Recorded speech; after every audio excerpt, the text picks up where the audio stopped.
Comic-Con 22 has come and gone. Let's see what happened.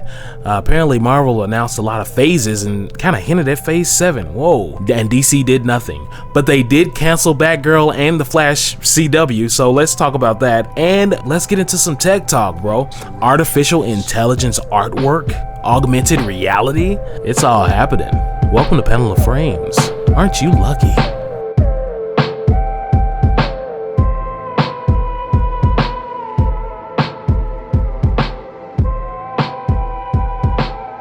What is up, guys? It's your Ferocious Fox Ferocious, and this is Panel of Frames, where we talk about comic book media, movies, TV, video games, and technology. The technology doesn't have anything to do with comic books, but we still talk about tech, and we will be talking about tech, as you heard in the intro.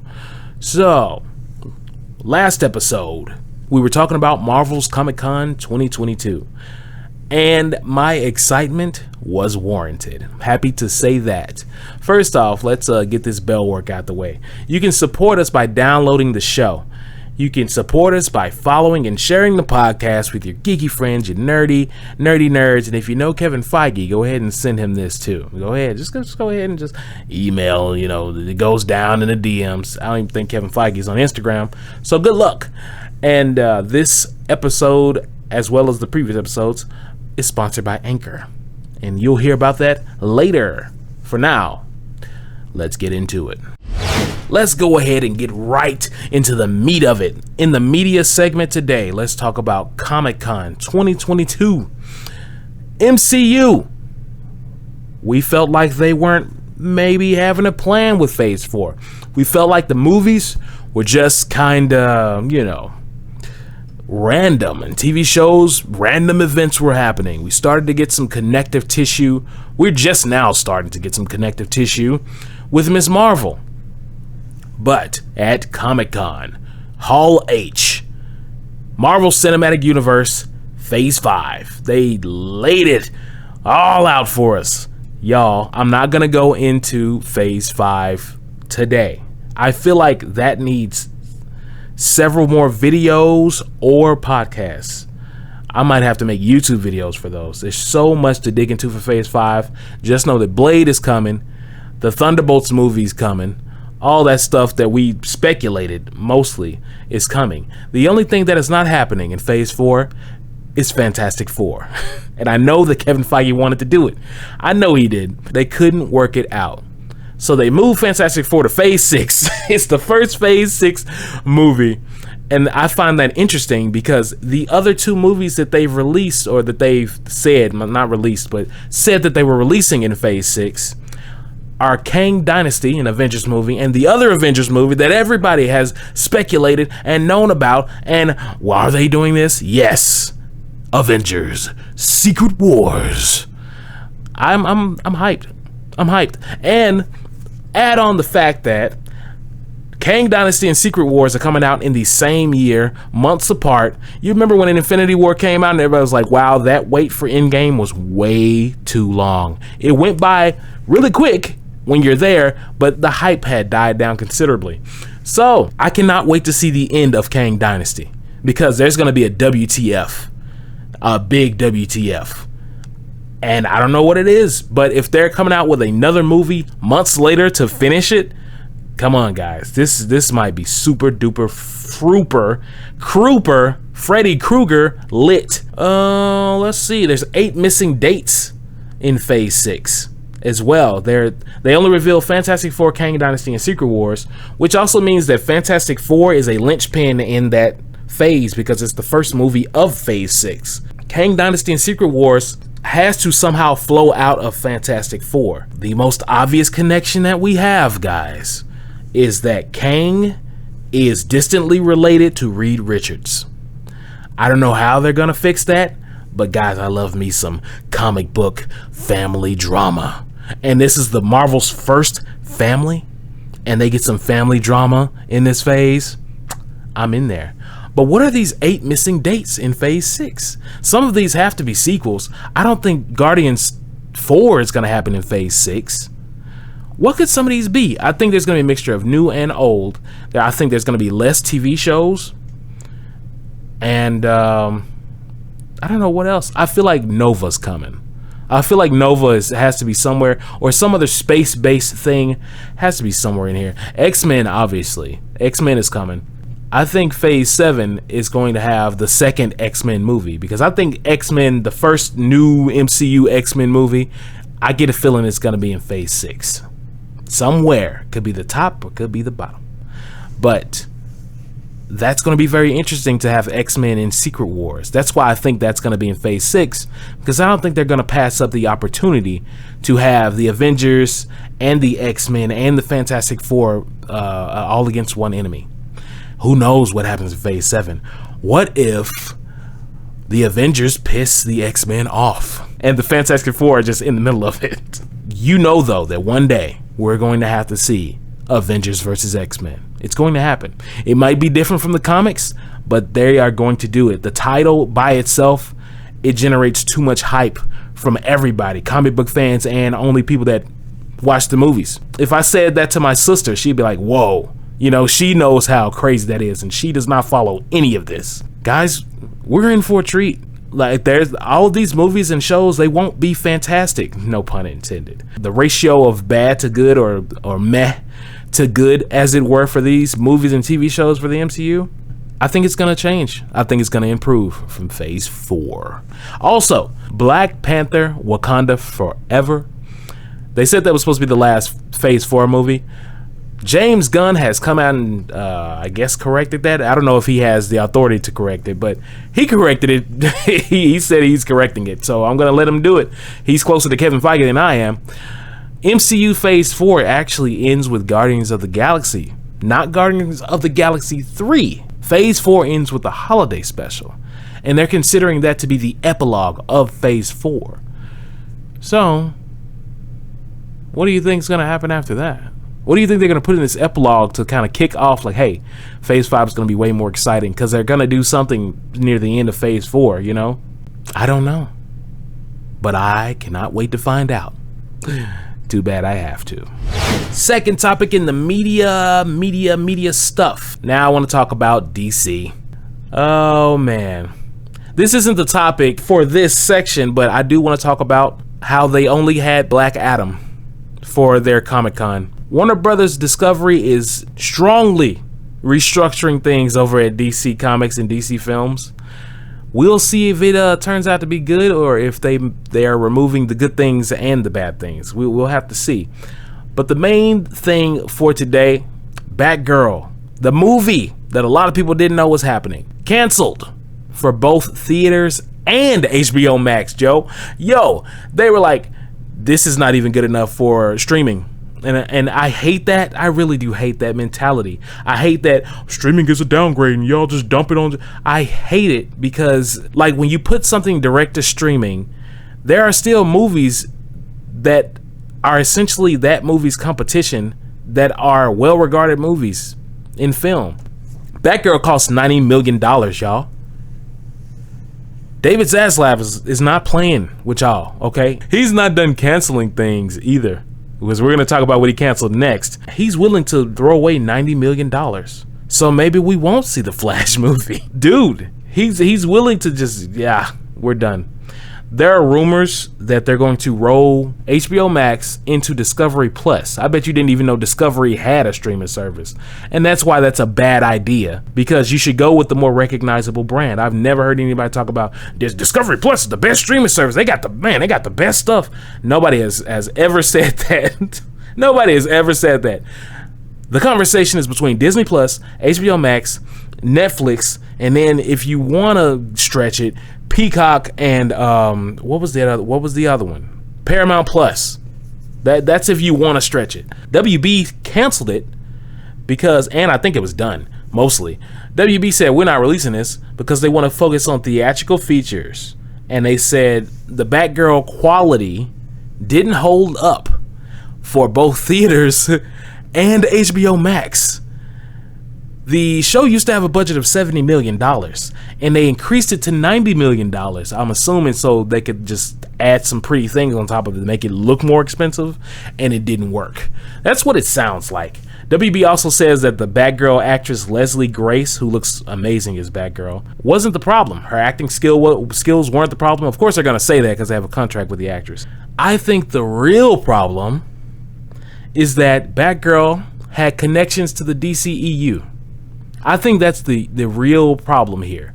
Because Batgirl's father, Commissioner Gordon, in the movie is played by J.K. Simmons, who played Commissioner Gordon in Justice League, both versions of Justice League. I think that's really more of the issue, and the fact that the DCEU is connected to Ezra Miller's Flash.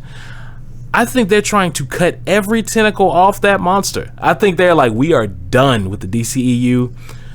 Y'all need to just reboot it in a different way. I still think you should release the Flash. You could just reboot it in a weird way, whichever one you're trying to do. But they've delayed it instead. So now you have a delayed Flash movie and a canceled Batgirl movie. So DC Films is struggling. Okay, I don't know what they're gonna do. All I see on the horizon is Blue Beetle. Everybody wants them to bring back Henry Cavill or Cavill. I want them to bring back Henry Cavill because I want a Man of Steel 2. It doesn't have to be directed by Zack Snyder. He's Superman to me. Still, the modern day Superman. They need to figure out what they're doing with DC, because this isn't the only thing getting canceled. Oh no. In the wise words of Master Yoda, there is another. For that last media topic, this is not Comic-Con related, but it explains why they didn't show anything at Comic-Con except for Black Adam. The Flash TV show, after 9 seasons, almost 10 years, has been canceled by David Zaslav. This brings an end to the Arrowverse. The Flash is ending season 9, 2023. And guys, I'm glad everybody got paid, okay? I'm glad you've got 9 seasons of the show. It's fine. It's done. It's been time for this to die. Do you understand that almost weekly I talk with my friends about how bad the Flash TV show has gotten? Look, I'm not saying there isn't good moments. Subject verb agreement. I'm not saying there aren't good moments, all right? I wouldn't know because I stopped watching after they had his daughter on there. You know, the actress that plays her she's older than Grant Gustin and Candace Patton. So that was funny too, but she does look like their child, which is weird. Wasted villains over and over again in the later seasons. The only villain that they didn't waste was Eobard Thawne, and that's only because I feel like they didn't know who else to make a super big bat for Barry. That's that alliteration for you. Right now, Eric Wallace is showrunning The Flash. He's been showrunning since season 6, so don't think that he came on for season 1 and stayed the whole time. No, Andrew Kreisberg co-developed Flash and wrote 10 episodes, and he was the showrunner for the first season, the first few seasons. And then he got 2 other people to help him with showrunning, and they did an okay job. Then he left at some point, and then one of the 2 people left at some point. And then the last guy, he was on that season with their daughter. I think that was season 5. Eric Wallace came in season 6. You can kind of see how the writing and the direction of the show got diluted over time. It's a process. I'm glad to see it go. I'm not gonna lie. The newspaper in the first season said April 24th, 2024. So it's ironic that a year earlier they're cutting this thing off. I actually suggest they just do a time skip so they can loop that thing back around, because that would be pretty awesome. And believe it or not, after all this mess that I've talked about this show, I will be watching the final season, because my thing is, I always say, wake me up when it's over. Wake me up when it's over. I say that because either the last season is going to be really, really bad, or they're going to like make you be like, oh, they should have did this like 3 seasons ago. And I feel like that's what's going to happen with this, because I watched the last season of Arrow and I enjoyed it, you know, outside of some episodes, like trying to set up a new series. Yeah, that didn't happen, by the way. What do you guys think about the Flash TV show? And the fact that not just the Flash TV show, guys, but the entire Arrowverse, the whole thing is about to be done. It's over. And I think this show has a legacy. Let me not just BS on the show. Let me not just crap on the show, you know? It's got a legacy. Because before Disney and HBO came through with the movie style budgets for the TV shows, The Flash really was pushing it. It was pushing boundaries, breaking boundaries for what CG was on a TV and a channel network scale. They really did push it, and they found interesting ways to use the effects and to show the effects and improve on the effects, like showing things at night and all that. It was very smart, actually. But over time, it just gets weirder and weirder, and you're gonna look back at the show. I was telling somebody else who was a huge fan of The Flash, you're gonna look back at this show in 5 to 10 years and be like, that looks like Smallville. Anyway, we're gonna talk about gaming and tech next. Welcome back, guys. Let's get into this gaming and tech, and this week it's going to be more tech than gaming. I wanted to talk about some augmented reality and some artificial intelligence. So let's just start by saying Etsy has added an augmented reality shopping feature on iOS. Android coming soon. Don't worry, guys. I don't know why they keep doing this iOS preference BS when Android's been ahead in features for years. Anyway, designed for use with purchasing wall art. The iOS app is for shopping for wall art for now. I think Etsy's going to add some more for maybe crafts and stuff. I think this is a perfect use of it. If you don't know what augmented reality is, it's when you can put a 3D object in a physical space, not physically obviously, but you put on some glasses or maybe a smartphone or some kind of display where you can see items and put them in the physical space. So for wall art, you would say, oh, I kind of want this painting or this canvas print here. Let's see how it would look on my wall in front of my bed. And you can either take a picture of the bed, put the picture frame on the wall, and you can adjust it to however you want it to look before you buy it. It's pretty cool. Helps visualize with how wall art would look in your home. And what's interesting about this is this technology is going to continue to expand and improve. I say this because last year more than 58% of Etsy's gross merchandise sales came from mobile devices. That number is only going to increase. So get ready. The machines are coming. Did I say the machines are coming? They're already here. Artificial intelligence artwork is gaining steam, and I'm part of this revolution. I was gonna hold out. I was gonna keep it to myself. I am part of the AI. I am part of the AI revolution. This stuff is used for fun, concept art for films and games, and to visualize cool ideas. Like the AI artwork technology is actually insane. There's several different artificial intelligence systems that you can actually join and get the source code for free most of the time. OpenAI DALL-E 2, the number 2. I haven't gotten into that one, but I've seen images made by it that look completely real, and they're not real. There's another one by NVIDIA called Style, GAN. It's very hard to explain these because you'd have to go into technical detail. I want to tell you about MidJourney. MidJourney is an AI bot, I guess bot, you want to call it that, made by David Hulse. If you guys don't know who David Hulse is, because I didn't know his name, but I knew what he created. You remember Leap Motion? Like the motion sensing technology that you see at Best Buy from years ago? It was Leap Motion. I forgot what they were using it for. I think it was for like cell phones or something like that. He made Leap Motion, or he founded Leap Motion, and he left that company to make MidJourney. It has an open beta, and I have been participating extensively. This thing is so fun. It's literally, you can type something in and it will be designed. It's literally, you can put in abstract wall art of clouds and noodles, and it will, it uses what's called a neural network. So it gets a bunch of images and it tries to contextualize them into the sentence or the phrase that you put in. For instance, I forgot the artist's name.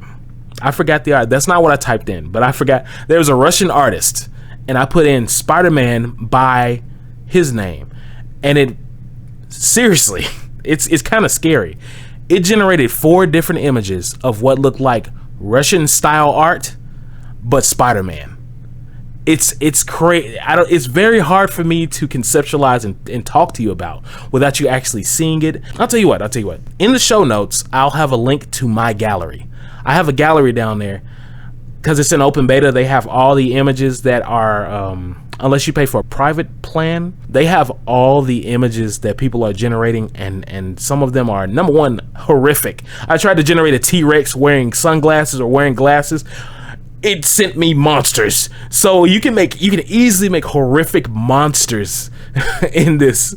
And I could really see myself using this to create stories or characters. I typed in Space Cowboy by, was it played by Christopher Lloyd? I think I put Space Cowboy Christopher Lloyd in noir with dramatic lighting. Guys, I could write an entire story about the images that they gave me back, because I was like, it was popping off so many images, more images and stories in my head. Sometimes you'll ask them to generate an image. It'll generate an image and it'll include something that you didn't think about, but that works in context, and it spawns more ideas in your mind. So it's like you're collaborating with the machine. This thing is really freaking cool. So go to paneloframes.com. If you click on listen to the latest podcast or listen to the latest episode or go to the episode archive, in the show notes, I will have a link to my gallery. You can see it's currently updating too. You can see the images that I'm generating with this tool. And you can see what I typed in to generate the images. And the really crazy part about this AI, guys, you can take whatever it is that I'm typing in and type it in yourself on MidJourney, and it will give you different images. And you can't, for the most part, you can't reverse Google image search any of these things because they're newly created by the AI.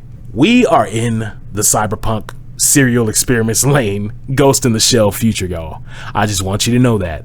And for my business owners and creators, do not fret. This technology, I don't know how good it's gonna get, but it still cannot mimic human subtlety and basically heart.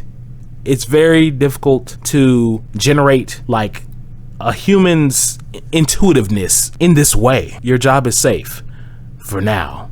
If you guys and girls want other examples of how crazy this artificial intelligence technology is, I got 2 more links for you. thispersondoesnotexist.com and thiscatdoesnotexist.com. It's going to generate an image of a person that by all intents and purposes looks like a real person that does not exist. Same thing with thiscatdoesnotexist.com.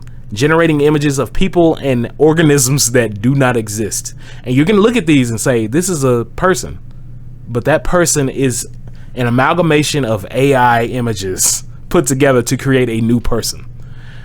It's insane. The present is now the future. Well, there is another scary future for you, and it's also another Panel of Frames episode in the books. Thank you so much for listening, and just want to remind you, if you want to support us, you can follow and share the podcast. You can download this show to your mobile device.